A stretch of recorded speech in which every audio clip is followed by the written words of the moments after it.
Hello everyone, welcome to Krishna study point. प्यारे बच्चों, 11th class के चैप्टर 13 को लेकर के, या केवल चैप्टर 13 नहीं है, ये लिमिट के बारे में बात कर रहा हूँ मैं, सीमा के बारे में बात कर रहा हूँ। हिंदी में सीमा कहते हैं और लिमिट की बारे बात कर रहे हैं। बहुत अच्छा कंसेप्ट है और 12th क्लास के बच्चों के लिए भी बहुत इंपॉर्टेंट है, जो कि उन्हें डिफ्रेंसिएशन और इंटीग्रेशन की ओर लेके जाता है। लिमिट, सीमा, चैप्टर 13 में हम इसको स्टडी करेंगे। आपको बेसिक कंसेप्ट इसका बताता हूँ कि ये लिमिट है क्या। ठीक है, पहले तो थ्योरेटिकल समझ लीजिए कि ये क्या है।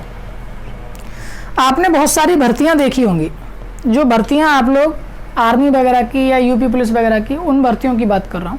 वहाँ पर आपने विशेष योग्यता देखी होगी, तो उसमें स्पेशली लिखा होता है कि जो हाइट है वो चाहिए 162 सेंटीमीटर। एक्चुअली में ये 162 सेंटीमीटर क्या है?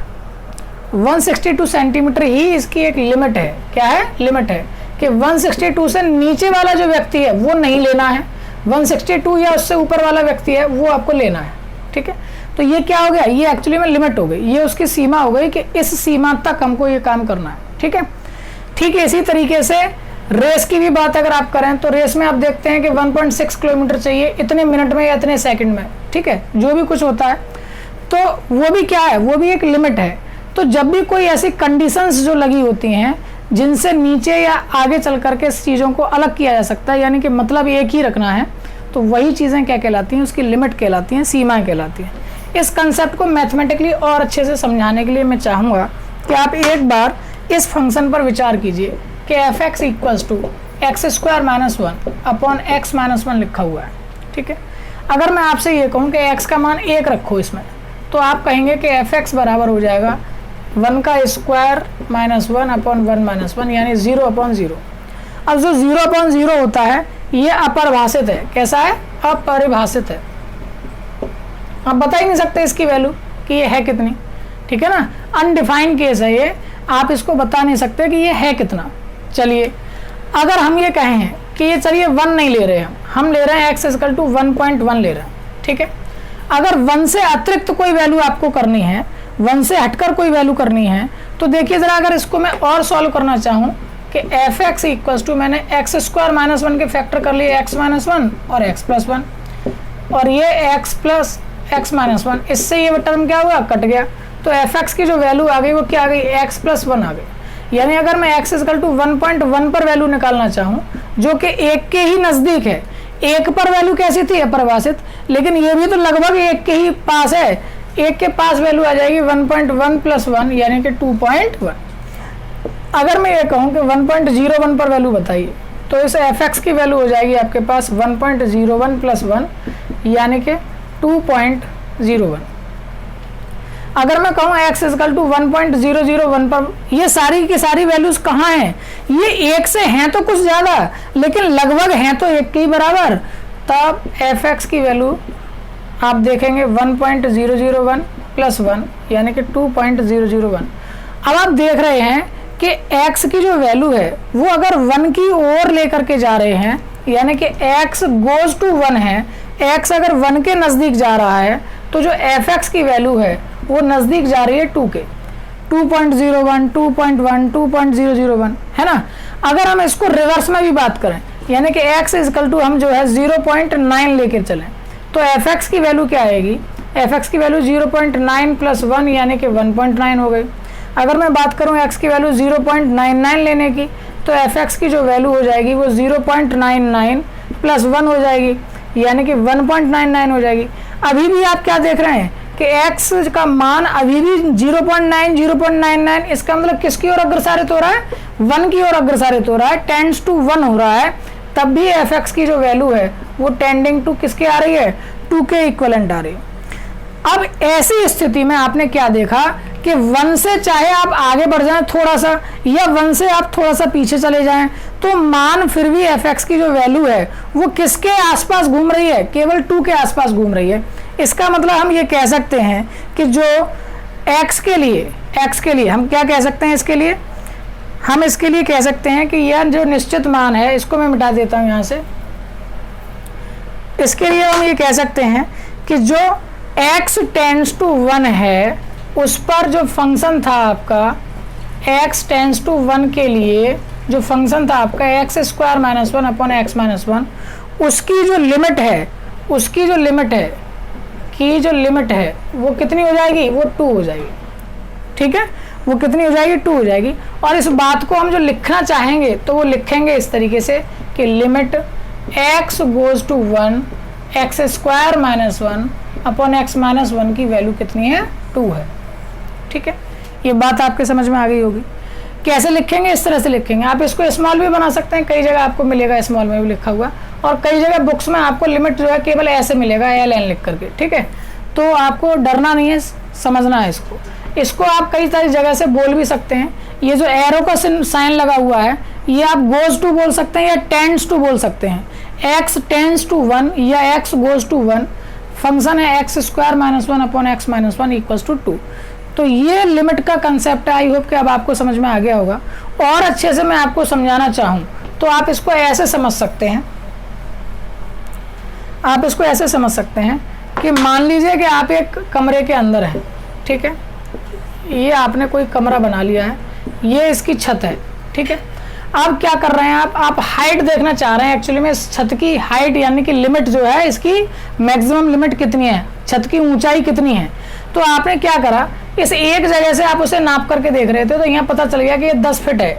ठीक है, या 10 मीटर है, जो भी आप चाहें। ठीक है, 10 मीटर मान लीजिए, 10 मीटर है। ठीक है, अब आपको क्या करना है कि ये अगर वास्तव में इसकी लिमिट है, यही आपकी हाईएस्ट लिमिट मतलब सीमा है, इससे आगे नहीं है, तो इसके लिए आपको क्या करना पड़ेगा कि इस पॉइंट से थोड़ा सा आगे भी आप नापिए और इस पॉइंट से थोड़ा सा पीछे भी आप नापिए, और दोनों ही जगह लगभग इतनी ही हाइट मिल रही है। कितनी हाइट मिल रही है, लगभग 10 मीटर ही हाइट मिल रही है। तो आप कह सकते हैं कि जो इसकी लिमिट है वो 10 मीटर होगी। क्लियर है वाली बात। इसी बात को हम जब लिमिट में लिखते हैं तो थोड़ा सा पीछे जाने के लिए कहेंगे तो 1 माइनस कह देंगे। ठीक है, लिमिट x गोज टू 1 था तो इसको कहेंगे limit x goes to 1 minus, यानी 1 से थोड़ा सा पीछे। और अगर आगे बढ़ने की बात कहेंगे तो limit x goes to 1 plus, इसको इस तरह से लिखते हैं 1 प्लस यानी कि 1 से थोड़ा सा आगे, 1 माइनस यानी 1 से थोड़ा सा पीछे। इन्हीं सारी बातों के आधार पर हम सीमाओं के सवालों को करेंगे। आई होप कि आपको ये बेसिक कंसेप्ट समझ में आ गया होगा। जो भी ऐसे दर्शक न्यू हैं तो वो चैनल को सब्सक्राइब कर लीजिए, बेल आइकन दबा लीजिए, साथ ही प्लेलिस्ट की पिछली वीडियोस को आप देख लीजिए। 12th वाले बच्चों के लिए और 11th वाले बच्चों के लिए बहुत इंपॉर्टेंट ये चैप्टर है। इसी की वजह से 12th की भी मैंने कुछ वीडियोज़ नहीं डाली हुई हैं डिफ्रेंसिएशन की। वो जब ये आपको लिमिट समझ में आ जाएगा तो कंटिन्यूटी समझ में आएगी, कंटिन्यूटी समझ में आएगी तो फिर डिफरेंशिएबिलिटी समझ में आएगी, और फिर डिफरेंशिएबिलिटी समझ में आएगी तब जाकर के डिफरेंशिएशन आप कर पाएंगे। चलिए शुरुआत करते हैं हम अब इसके कुछ क्वेश्चंस की। कितने टाइप के इसमें क्वेश्चंस हैं, कितने टाइप के लिमिट के क्वेश्चंस बन सकते हैं, कितने टाइप के क्वेश्चंस को कितने प्रकार से हम सॉल्व कर सकते हैं, ये सारी बातों को डिस्कस करेंगे। फिलहाल आप केवल इतनी बात जान लीजिए कि इसका नोटेशन जो है वो ये है। जैसे मान लीजिए मुझे कोई एक क्वेश्चन और लिखना हो तो मैं उसको कैसे लिखूंगा, limit x goes to 2 X cube minus 1 upon X minus 1। ठीक है, तो ये आपको समझ में आ रहा है। कैसे पढ़ा हमने इसको, limit x goes to 2 X cube minus 1 upon X minus 1। तो अब हम बहुत सारे क्वेश्चंस की लिमिट भी फाइंड करेंगे और फिर उसके बाद में उसकी सततता यानी कि कंटिन्यूटी के बारे में भी डिस्कस करेंगे। एक ही साथ पढ़ाऊंगा मैं ये चैप्टर आपको, सीमा और सततता। जहाँ टॉपिक सततता का आ जाएगा तो वहाँ मैं आपका हेडिंग चेंज कर दूंगा। चलिए देखते हैं एक दो एग्जाम्पल। डेफिनेशन के बारे में बात करें हम तो स्टेटमेंट पूरा लिखा है और इसके वर्ड्स को बिल्कुल भी काट छांट नहीं किया जा सकता है, इसलिए मैंने इस तरह से लिखा है इसको।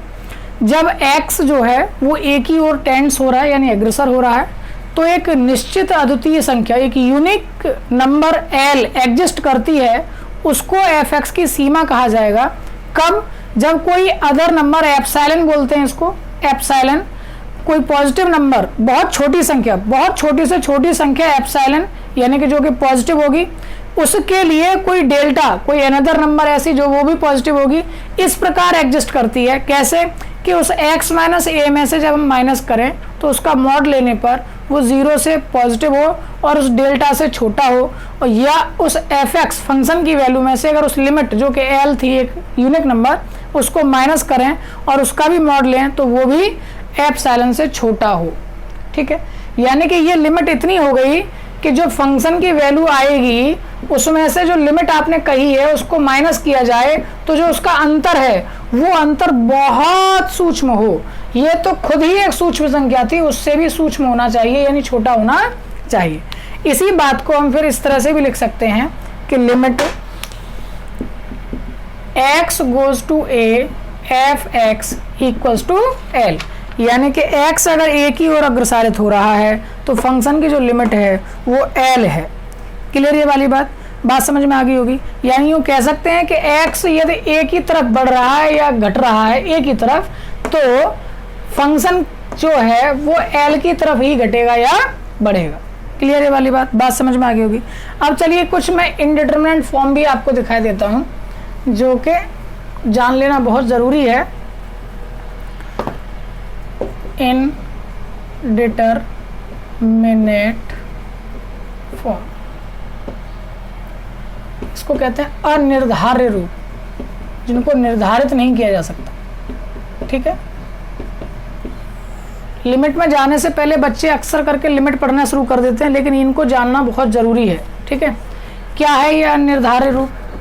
सबसे पहला ध्यान दीजिएगा, 7 है, उन 7 को क्रम से आप लोग लिख लीजिएगा और कहीं पेस्ट कर लीजिएगा, ये आपको याद भी होने चाहिए।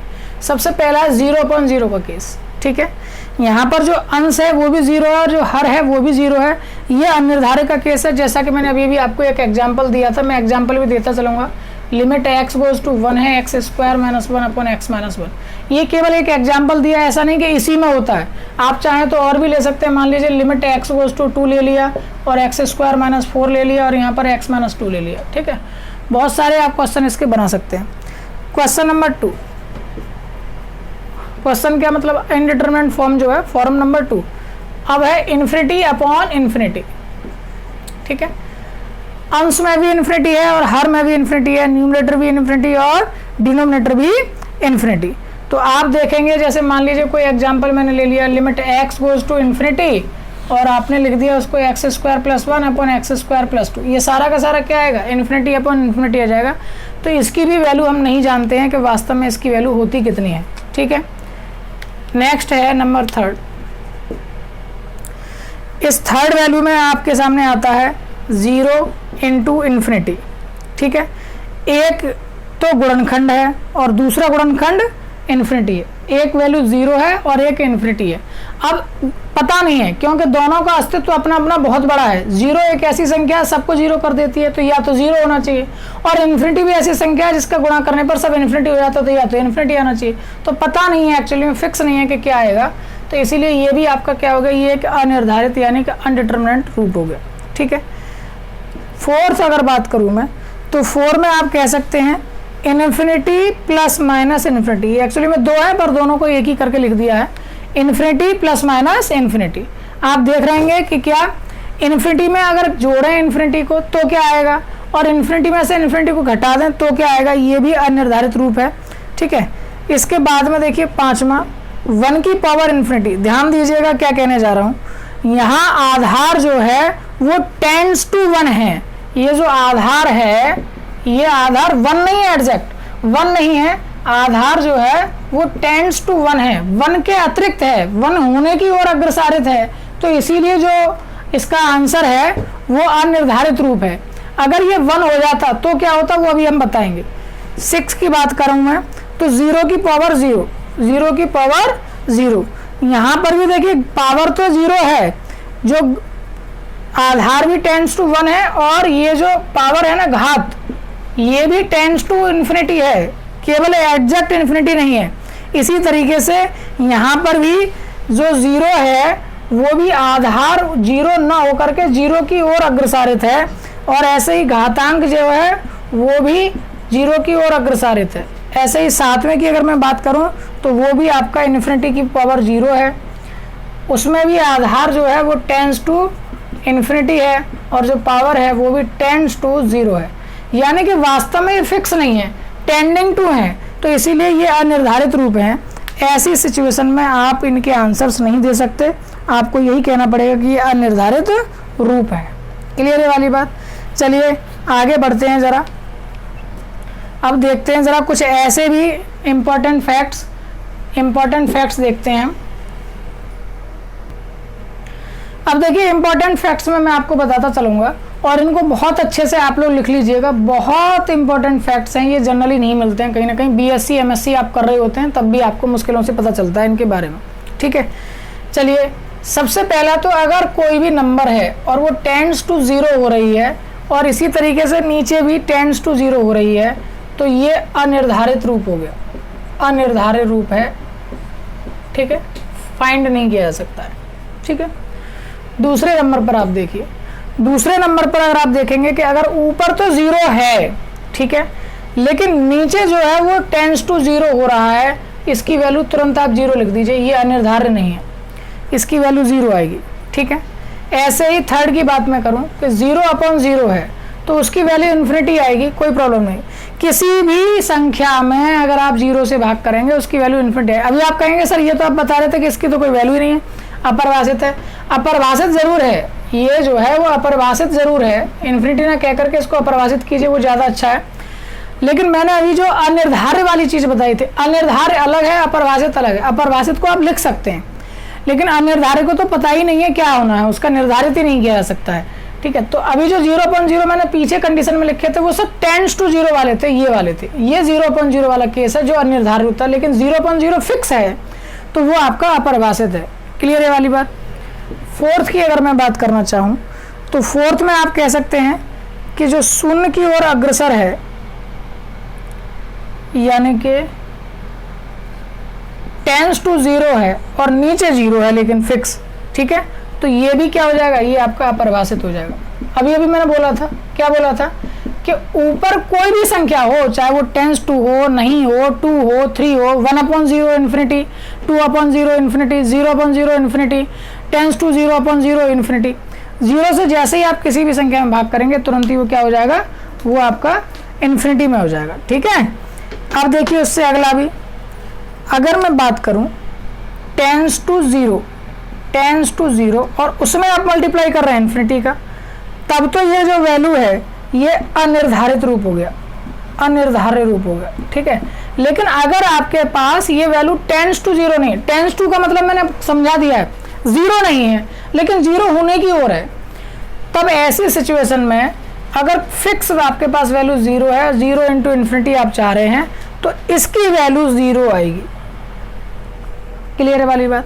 0 इंटू इन्फिनिटी की वैल्यू 0 होती है लेकिन टेंड्स टू 0 है, इंटू इन्फिनिटी है, तो ये अनिर्धारित रूप हो जाएगा।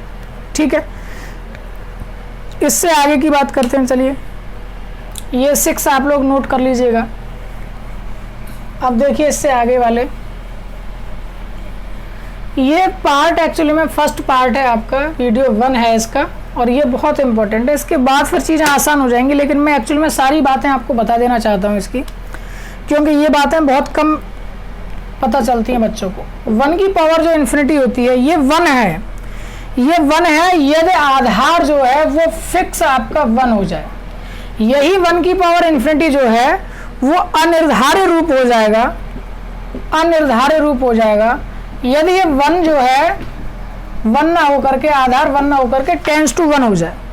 आधार 1 नहीं है, टेंड्स टू 1 है, 1 की ओर अग्रसारित है, 1 होने को है, तो 1 की पावर इन्फिनिटी अनिर्धारित है, लेकिन आधार अगर फिक्स है तो 1 की पावर इन्फिनिटी की वैल्यू 1 आएगी। ठीक है, इसी तरीके से 0 की पावर टेंड्स टू 0 है, टेंड्स टू 0, तो ये भी क्या है, अनिर्धारित रूप है। ठीक है, अनिर्धारित रूप है। इसी तरीके से इन्फिनिटी की पावर 0 की अगर बात करें तो ये 1 है, इन्फिनिटी की पावर 0 1 होता है अगर ये फिक्स है। ठीक है, और अगर ये जो इसकी पावर है वो इन्फिनिटी की पावर टेंड्स टू 0 हो जाए तो फिर से ये अनिर्धारित हो जाएगा।